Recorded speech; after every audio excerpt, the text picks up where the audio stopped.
नमस्कार दोस्तों, ocean network में आपका स्वागत है।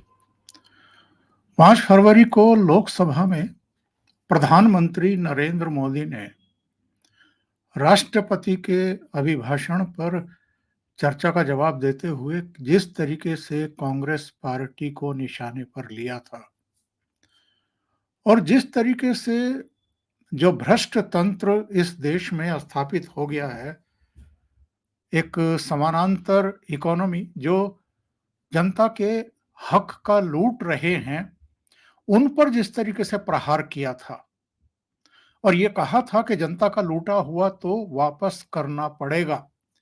इसके अलावा उन्होंने राहुल गांधी पर और सोनिया गांधी पर जो अटैक किए थे, ये कहा था कि एक ही प्रोडक्ट लॉन्च करते-करते अब नौबत ये आ गई है कि कांग्रेस के दरवाजे पर ताला लगने की नौबत आ गई है और एक ही परिवार का पार्टी पर काबिज होना वंशवाद है। राजनाथ और अमित शाह की तो कोई पार्टी नहीं है।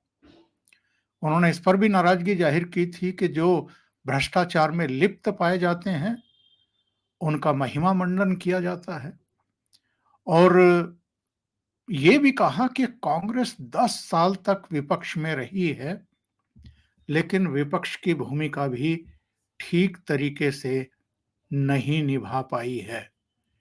ये ऐसे प्रहार थे जो ऐसा लगता है कि कांग्रेस के प्रथम परिवार को काफ़ी चुभे हैं और एक दिन पहले यानी 7 फरवरी को राज्यसभा में तो उन्होंने एक तरीके से नेहरू से लेकर के और राहुल गांधी तक के सारे कच्चे चिट्ठे खोल करके रख दिए।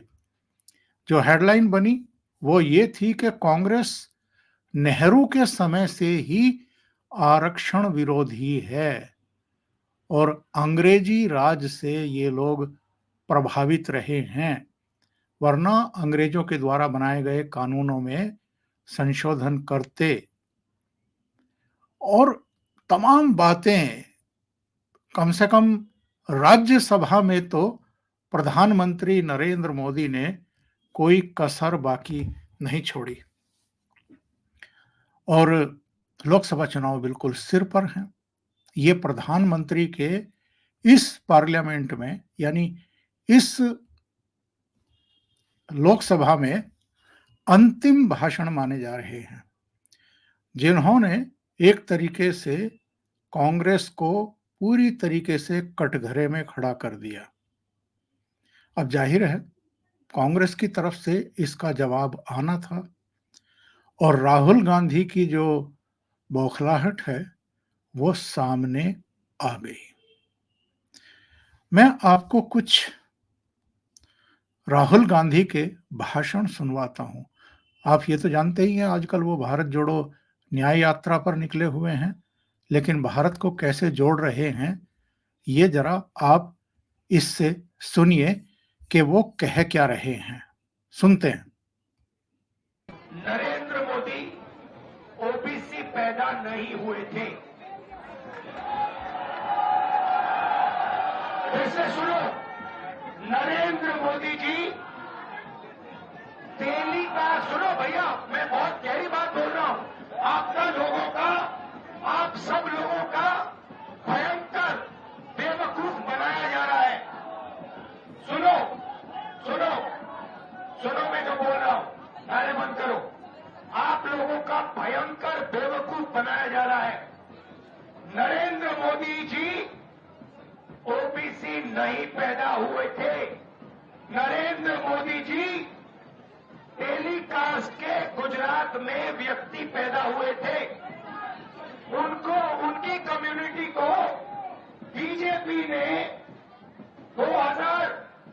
2000 में ओबीसी बनाया।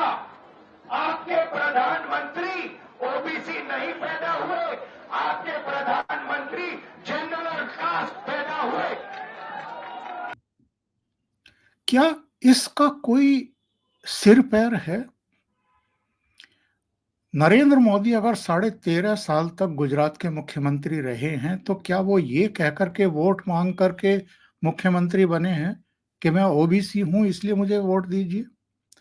या अपने काम-काज के आधार पर, अपने परफॉर्मेंस के आधार पर वो गुजरात के मुख्यमंत्री रहे?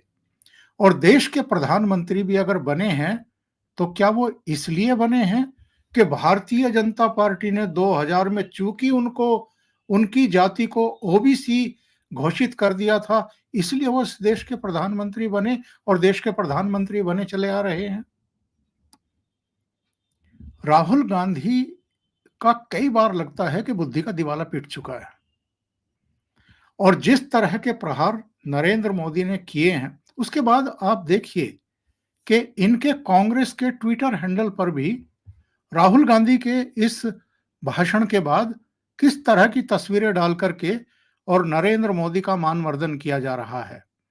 लिखा है नरेंद्र मोदी जन्म से ओबीसी नहीं है, उन्हें बीजेपी की गुजरात सरकार ने ओबीसी बनाया है। बहरहाल इसके बाद तो कई तरह के ट्वीट दूसरे लोगों ने भी किए हैं, इन पर प्रहार किए हैं, इनके पूरे खानदान को ही एक तरीके से घसीट लिया है।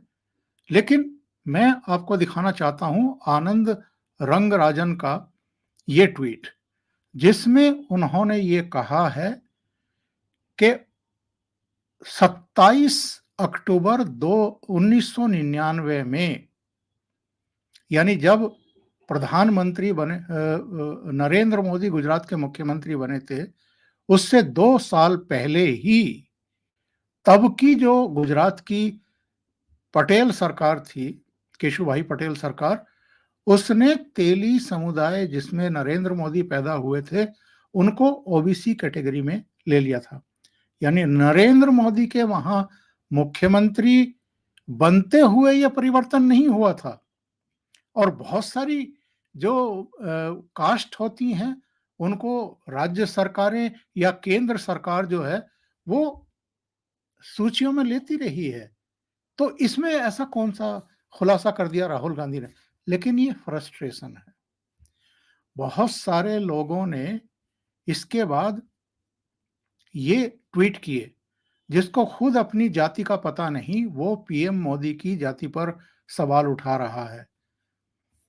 नेहरू का चित्र है जिसमें लिखा है कि मैं नेहरू हूं, फिर फिरोज का चित्र है, मैं पारसी हूं, फिर मैं गांधी हूं, नीचे सोनिया, मैं ईसाई हूं, फिर प्रियंका का आ गया, मैं गांधी वाड्रा दोनों हूं, और राहुल गांधी का किसी ने चित्र लगा करके किया कि मैं कश्मीरी पंडित हूं। और एक टिप्पणी हमारे मित्र भी हैं और जो हमारे साथ जुड़ते रहते हैं, अनुपम मिश्रा, उनका आया। उन्होंने कहा कि अदानी का ड्रोन आदिवासियों की जमीन पता लगाएगा और जमीन छीन लेगा। यदि राहुल गांधी को सीरियसली लिया जाता तो ये शख्स अब तक गृह युद्ध करा चुका होता। ये जो ट्वीट है, ये राहुल गांधी के एक दूसरे बयान पर है।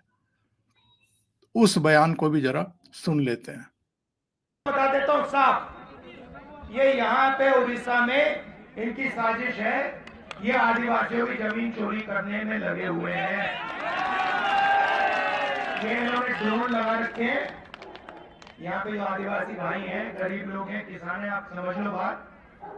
आपको थोड़ी देर बाद ड्रोन दिखेगा हवा में। भैया ड्रोन है यहाँ देखो, ड्रोन नहीं, कुछ देर बाद आपको ड्रोन दिखेगा। ड्रोन क्या करेगा? ड्रोन पता लगाएगा। देखो, ये देखो, ये देखो, ड्रोन देखने आया था कि भैया यहाँ पे आदिवासियों की जमीन कहाँ है, वो पता लगाएगा। और फिर जहां भी आदिवासियों के गांव में ग्राम सभा की जमीन है, उसको ड्रोन सीधा अंबानी को, अदानी को बताएगा कि भैया देखो, उड़ीसा में कोरापुर में 700 एकड़ जमीन है और अदानी जी आके वहां पे कोई एनजीओ आएगा, 2500 एकड़ आपका उठा ले जाएगा, कहेगा भैया थैंक यू, बाय बाय, हम जा रहे हैं, आप जानो अपना काम है। उड़ीसा में किसकी सरकार है? नवीन पटनायक की या नरेंद्र मोदी की? अलग-अलग राज्यों में क्या केंद्र सरकार का ही सब कुछ चलता है? किसी राज्य में अगर किसी उद्योग समूह के लिए या किसी भी पर्पज़ के लिए राष्ट्रीय महत्व को ध्यान में रखते हुए ज़मीन अगर अधिग्रहित की भी जाती है, तो कौन करता है? कानून क्या है? लेकिन लोगों को भड़काने में लगे हुए हैं। देश को जोड़ने में नहीं, तोड़ने में लगे हुए हैं।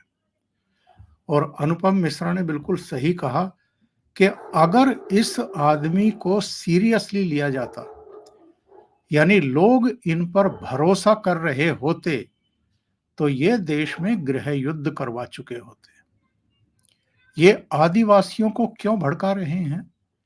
ये ओबीसी के बीच में गलतफहमी क्यों डालने की कोशिश कर रहे हैं? क्योंकि पार्लियामेंट को संबोधित करते हुए प्रधानमंत्री नरेंद्र मोदी ने यह खुलासा किया कि 2017 में भारतीय जनता पार्टी ने एक दलित को राष्ट्रपति बनाया और अभी 2022 में एक आदिवासी वनवासी को राष्ट्रपति बनाया और वो भी महिला को।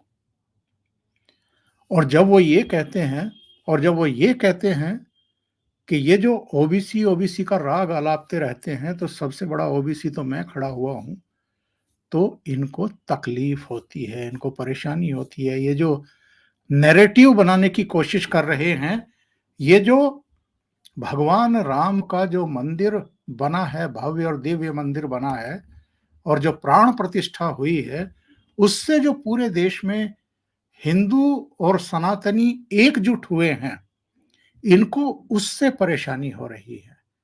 इसलिए चुनाव से पहले भ्रम की स्थितियां पैदा करिए। और प्रधानमंत्री नरेंद्र मोदी को लेकर के किस तरह की और बदजुबानी इन्होंने की है, उसका एक और उदाहरण जरा देख लीजिए। आपकी जेब से आ रहा है, आपकी जेब से आ रहा है।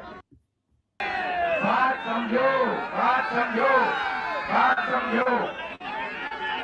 ये 24 घंटा आपको उल्टी सीधी बात करता है। हर रोज ये नया कपड़ा पहनता है। इसके पास कपड़ा पहनने के लिए सैलरी नहीं है। कहां से आ रहा है ये पूछो आप, ये पूछो। आपकी जेब से आ रहा है, आपकी जेब से आ रहा है। ठीक है, अब देखना, अब अगली बार याद रखना, हिंदुस्तान के सब युवा, प्रधानमंत्री की सैलरी 1,60,000 रुपए प्रति महीना। सुबह उसको देखो, एक सूट पहनेगा 2-3 लाख का, फिर शाम को देखो दूसरा सूट पहनेगा, शॉल पहनेगा 4-5 लाख का, तीसरा लंच के टाइम देखो उसको नया सूट पहनेगा, जूते पहनेगा 3-4 लाख, मतलब 7-8 लाख रुपए दिन के। 7-8 लाख रुपए दिन के हो गए तो महीने के कितने हुए? तो ये जो 1,60,000 की सैलरी पे चल रहा है और महीने में 2-3 करोड़ रुपए के सूट पहन रहा है, इसका पैसा कहां से आ रहा है?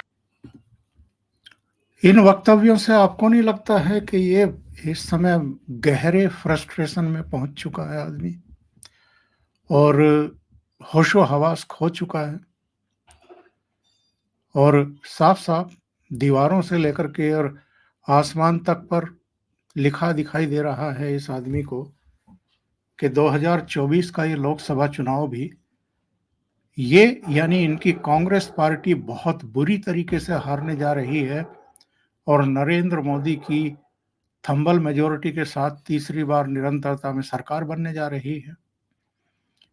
ऐसा लगता है कि पिछले 2 दिनों में यानी 5 तारीख को और 7 तारीख को लोकसभा और राज्यसभा में प्रधानमंत्री नरेंद्र मोदी ने जो हमले किए हैं कांग्रेस पर, इनके जो कच्चे चिट्ठे खोले हैं, उसकी वजह से ये निजी हमलों पर उतर आए हैं। ये एक ट्वीट कांग्रेस की तरफ से देख लीजिए। प्रधानमंत्री की सैलरी 1,60,000 रुपए, दिन भर कपड़े बदल-बदल कर लाखों के सूट पहनते हैं। 1,60,000 की सैलरी वाले प्रधानमंत्री महीने में 2-3 करोड़ के सूट कैसे पहनते हैं? इनका पैसा कहाँ से आ रहा है? ये हालत है इनकी निजी हमले करने की। आपने कभी ब्लैक पेपर का नाम सुना है? कभी ये ब्लैक कपड़े पहन कर के पार्लियामेंट में पहुँच जाते हैं, गांधी जी की प्रतिमा के पास प्रदर्शन करने लगते हैं। अब चूँकि मोदी सरकार ने श्वेत पत्र जारी किया है, यूपीए सरकार के समय क्या-क्या गड़बड़ियाँ हुई हैं, तो ये ब्लैक पेपर लेकर के आए हैं और ब्लैक पेपर से कह रहे हैं कि पिछले 10 साल जो गुज़रे हैं, ये अन्याय के साल गुज़रे हैं। सुशांत सिन्हा का एक ट्वीट देख लेते हैं। उन्होंने कहा कि कोई जन्मजात ओबीसी ना हो, तो पिछड़ों का दर्द नहीं समझ सकता। ये बात वो व्यक्ति कह रहा है, जो जन्म से तो छोड़िए आज भी ओबीसी नहीं है। आज की डेट में खुद को जनेऊधारी बताने वाले, आज की डेट में जो ओबीसी हैं, उन्हें टारगेट करने के चक्कर में फिर पॉलिटिकल ब्लंडर कर बैठे हैं। वैसे नरेंद्र मोदी की जाति को ओबीसी की लिस्ट में गुजरात की बीजेपी सरकार नहीं, बल्कि 1994 में कांग्रेस की सरकार लाई थी। पर सच की उम्मीद उनसे कौन करे? बहरहाल, जो राहुल गांधी निजी अटैक पर आ गए हैं और नरेंद्र मोदी के खिलाफ जिस तरह की अभद्र भाषा का, अमर्यादित भाषा का उपयोग कर रहे हैं और उनके कपड़ों पर उतर आए हैं।